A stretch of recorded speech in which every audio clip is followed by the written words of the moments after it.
Olá, boa noite. Está no ar mais um episódio do Identidade, o nosso programa de bate-papo descontraído, em que conhecemos histórias interessantes, inspiradoras, vividas por diversas pessoas, sejam elas conhecidas ou anônimas. Afinal, o ser humano é obra-prima da criação de Deus e temos muito que aprender uns com os outros.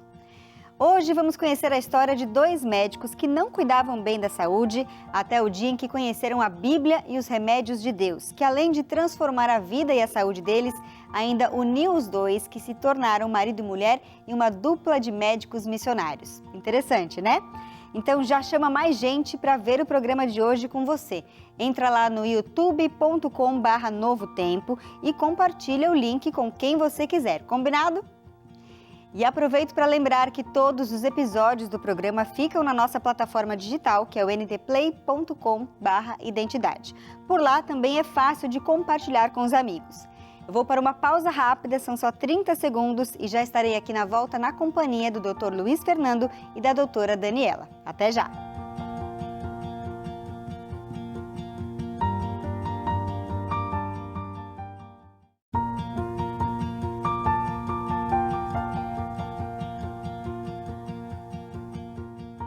Daniela é de família japonesa e se inspirou no pai, médico, para escolher a profissão.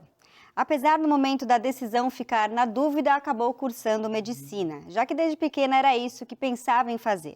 Mas durante o curso não estava muito feliz. A cada ano o pai dizia que ia ficar melhor, ficar mais interessante, e esse dia não chegava nunca. Até que ela se formou e lá foi exercer a sua profissão em uma realidade totalmente diferente da sua, o que já foi um choque muito grande. As pessoas simples da região onde trabalhava, num posto de saúde da família, não conseguiam seguir o tratamento e os resultados não vinham. E isso frustrava a Daniela. Já Luiz Fernando se formou um tempo depois, mas também sempre sonhou em ser médico, em ter sucesso profissional e poder desfrutar da vida com um bom salário que a profissão lhe garantia.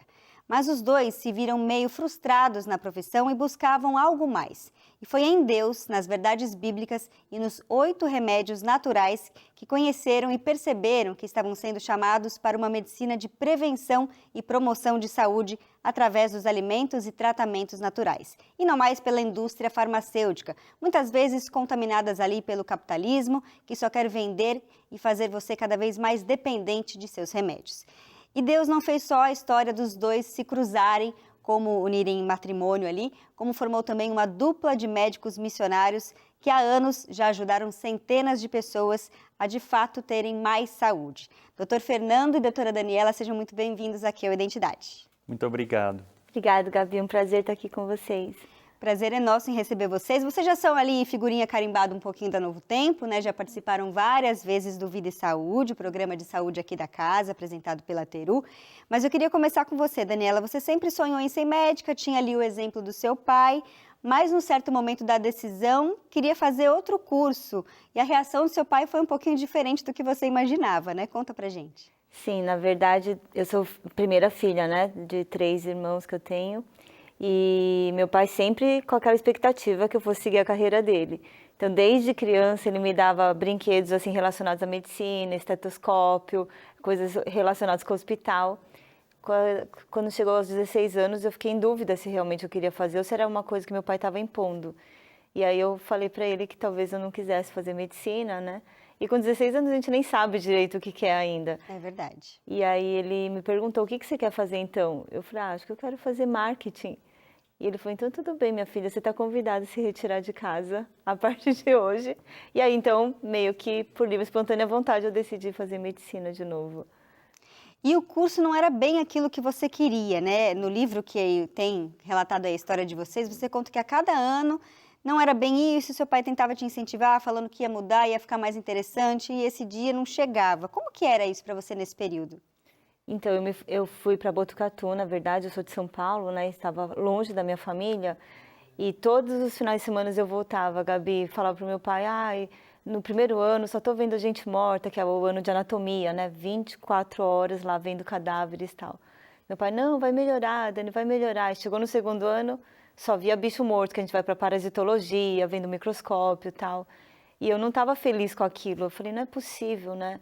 E a gente começou a estudar muito patologia, doença e protocolos para atender doenças.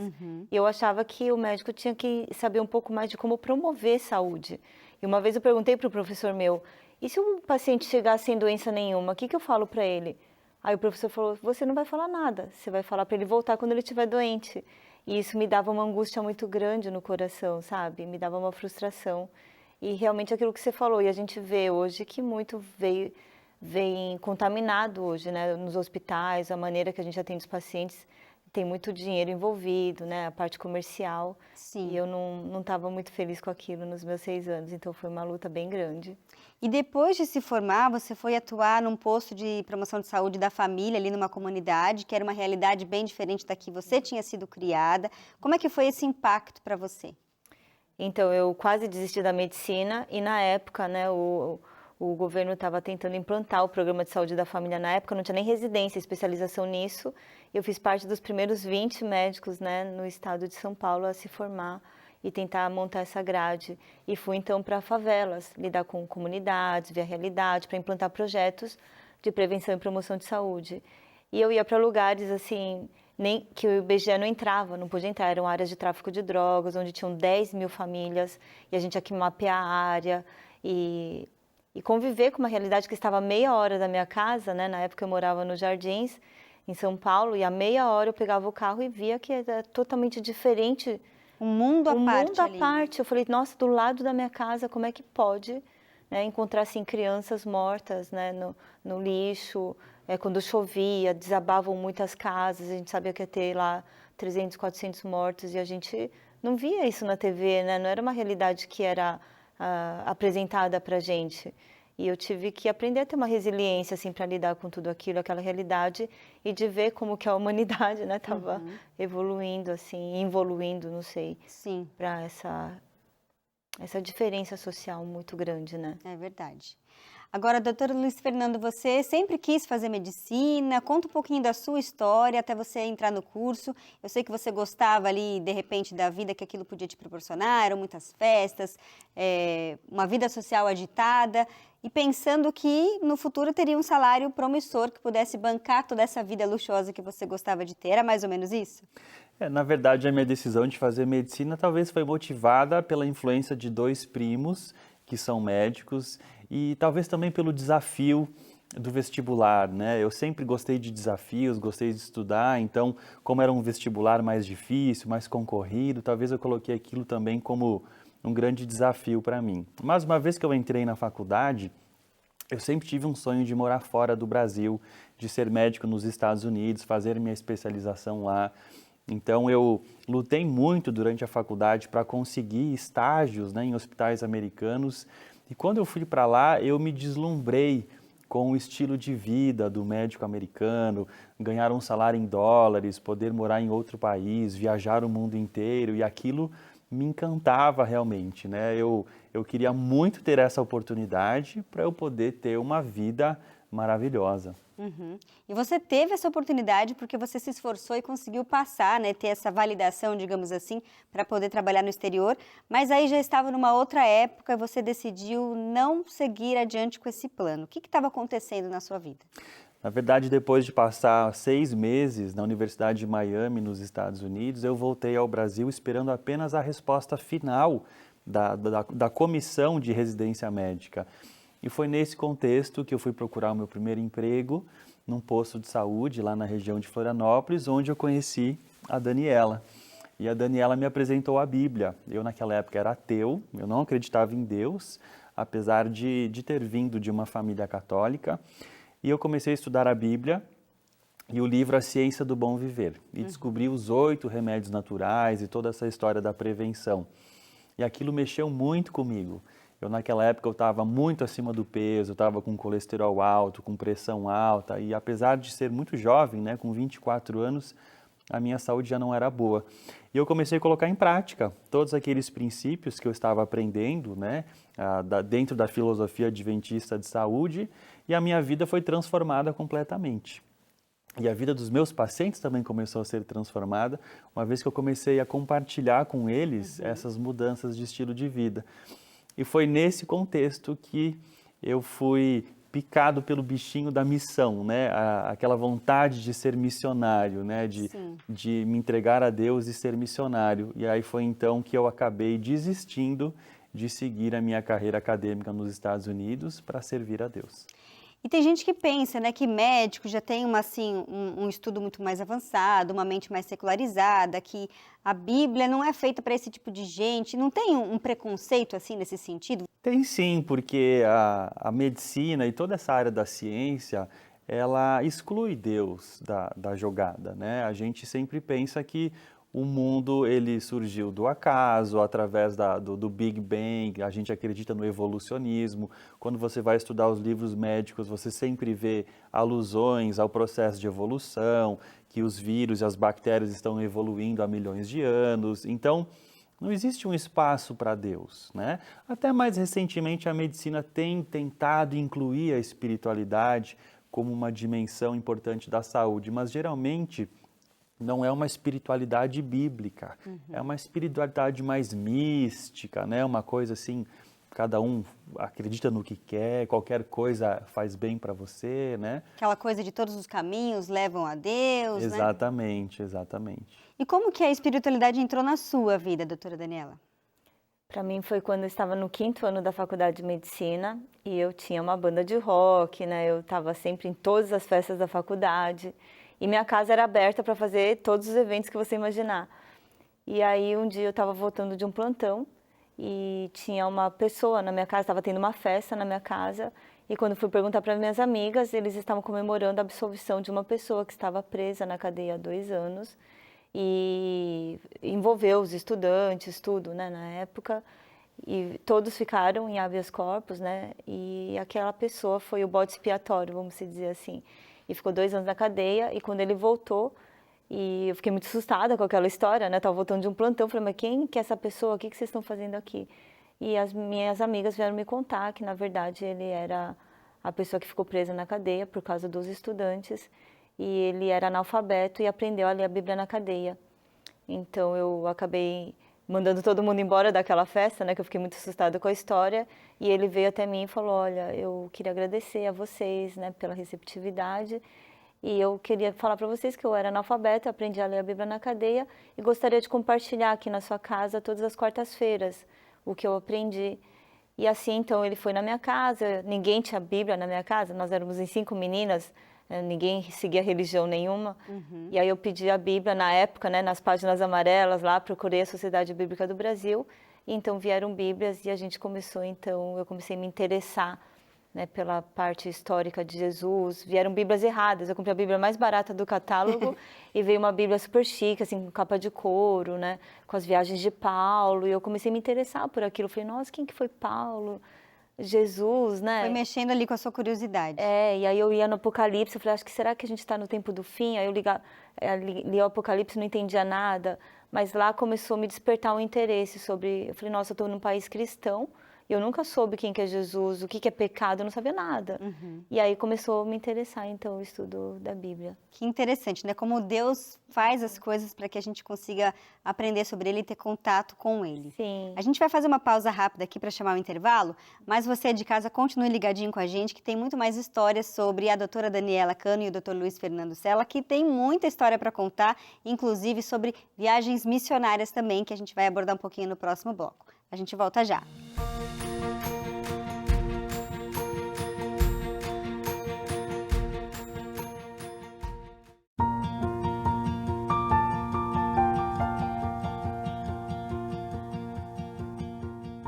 Identidade de volta nesta noite, conhecendo um pouco mais sobre a vida dos médicos Luiz Fernando Sela e a doutora Daniela Cano, que hoje são uma dupla de médicos missionários. E a gente está falando de saúde, porque eles trabalham aqui promovendo a saúde. E falando nisso, eu quero oferecer para você aí de casa esse guia de estudo muito especial, que é a revista Fique Leve. Aqui você vai aprender sobre a saúde física, mas também sobre a saúde mental e espiritual. E esse guia pode ser seu de maneira gratuita, é só pedir pelos telefones que aparecem aí para você. O DDD é 12, número 982444449. Tem o telefone fixo também, e aí você liga em horário comercial. Agora, continuando, falando em saúde, uma das questões que não impediu, mas demorou um pouquinho para você tomar a decisão do batismo, Daniela, foi que você era fumante. E você sabia que esse hábito não era compatível ali com o estilo de vida da Igreja Adventista. Como é que foi essa luta? Nossa, isso foi difícil, porque eu nasci fumando. Minha mãe fumava na gravidez, né? Ela aprendeu com meu pai, que era médico, que ele falava que era chique, né? As mulheres fumarem naquela época. Então, eu nasci bem prematura, assim como meus irmãos também. Eu sou pequenininha até hoje, né? Mas eu nasci bem pequena. Então, eu já nasci, assim, em abstinência de cigarro, né? Aprendi a fumar muito cedo, adolescente já estava fumando.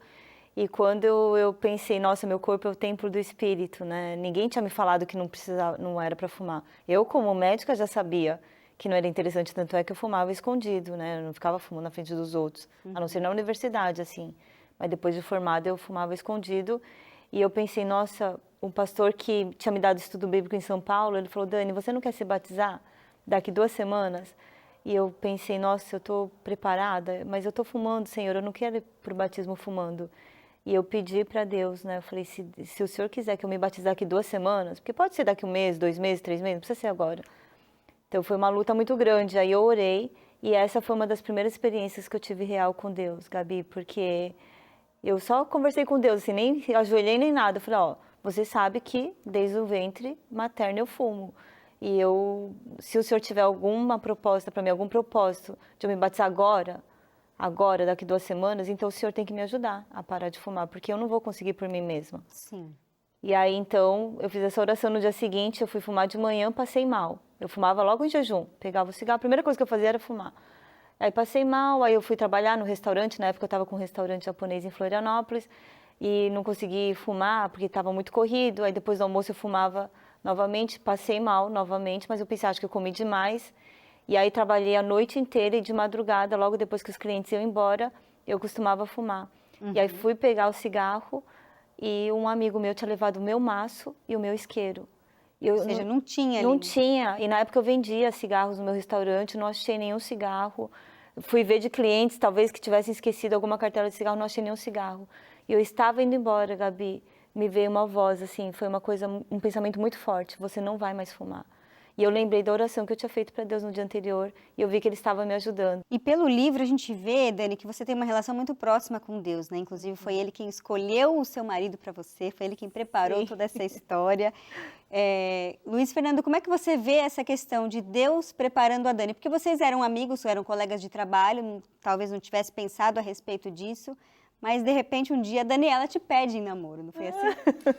Na verdade, a gente teve uma relação de amizade muito boa desde o começo, mas eu não estava procurando uma namorada, eu estava mudando de país, né? Sim. Eu ia mudar de país para os Estados Unidos e a Daniela era mais velha, japonesa, outra cultura, então a gente não se via inicialmente como um futuro casal.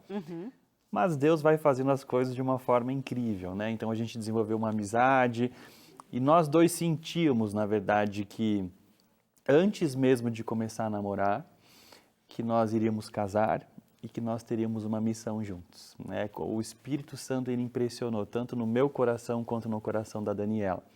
Então, um belo dia, a gente estava conversando e aí a gente tocou nesse assunto. E aí a Daniela falou assim, você está percebendo que a gente vai namorar, que a gente vai casar, que a gente vai largar tudo e nós vamos ser missionários juntos?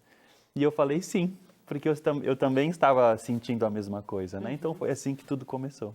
E de fato se casaram e foram fazer uma missão no Japão, né?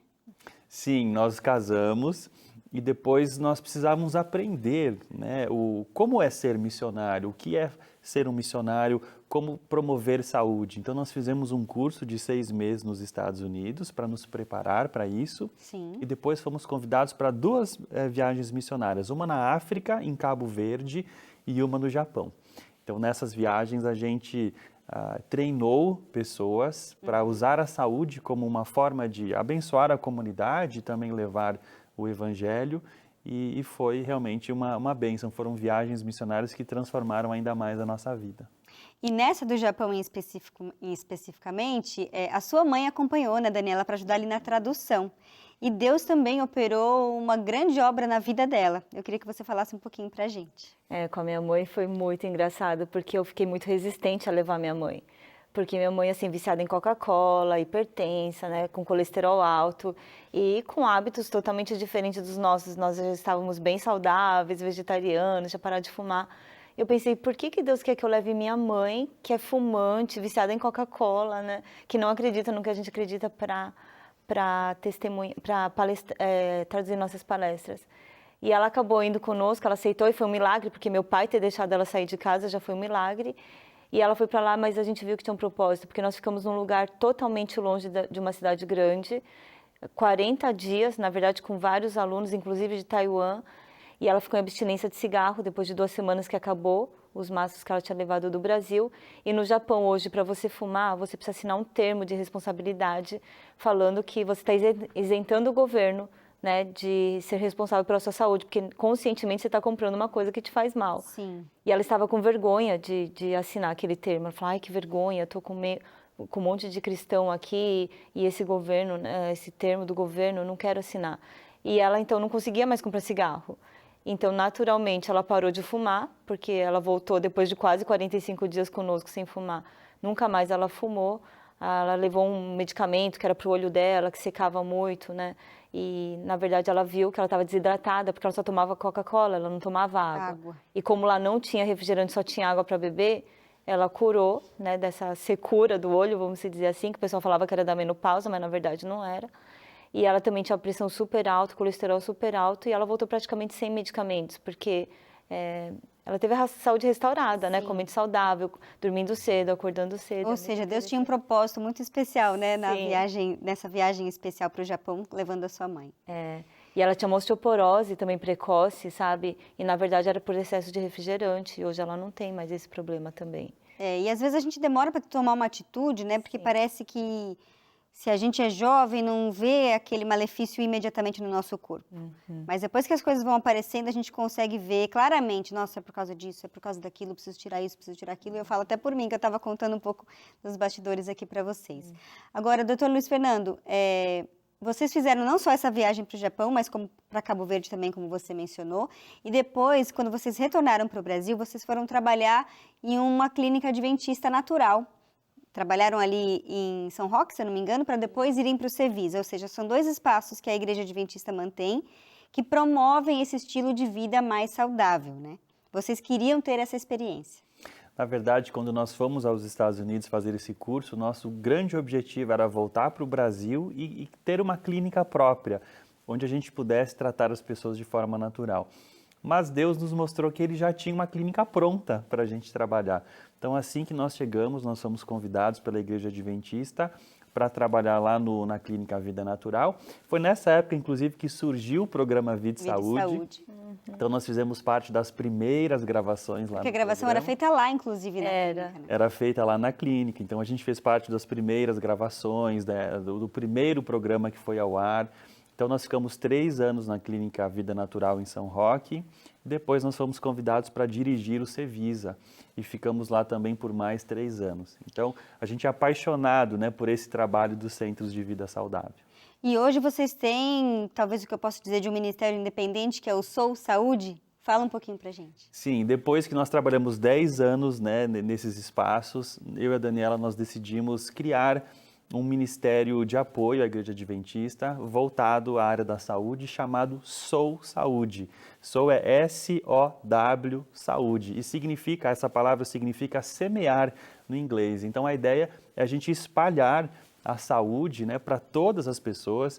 Então hoje a gente está no Instagram, né, @sousaude, nós temos o nosso site que é o sousaude.com, o nosso canal no YouTube. Então o nosso grande propósito de vida é que essa transformação que a gente passou ao conhecer os princípios de saúde adventistas, elas sejam agora estendidas para todas as pessoas. Tá certo. Eu queria muito agradecer a participação de vocês aqui. Deixa eu mostrar para o público de casa rapidinho o livro que eu mencionei, que traz aí a história deles, que chama Universo Paralelo, fazendo aí uma alusão a esse universo que Deus criou com os remédios naturais, para que a gente possa realmente ter uma saúde plena já neste mundo que a gente vive, viu? Mesmo sendo um mundo cheio de pecado, cheio de coisas ruins, de comidas tóxicas, de coisas que nos fazem mal, é possível sim reverter esses quadros, né, como vocês mostraram através da vida de vocês, e ter mais saúde. Então eu quero muito agradecer e desejar para vocês muito sucesso, que Deus continue abençoando esse Ministério Independente de Apoio à Igreja. Amém. Obrigado pelo convite de estar aqui. Prazer imenso, Gabi. E a você aí de casa, fica então a nossa dica com essa história inspiradora de saúde para você, que é isso que Deus quer pra gente. Uma ótima noite e até o nosso próximo encontro. Tchau, tchau.